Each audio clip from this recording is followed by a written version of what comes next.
lumpia Shanghai, pork, ground pork, shrimp, shallot, carrots. I-add natin yung green onion, garlic, 1 egg, salt, black pepper, and pepper flakes. So, kanya-kanya tayong style. So, this is my style. Ito yung ginagawa ko pag gumagawa ako ng lumpia Shanghai.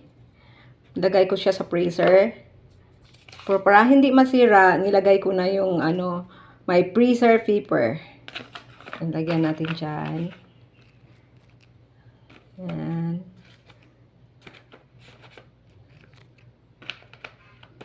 Yan.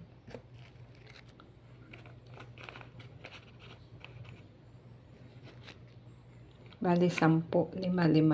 Tapos, saka mo takpan. Tapos, ilagay sa freezer. Para hindi masira kaagad. So, tikman natin.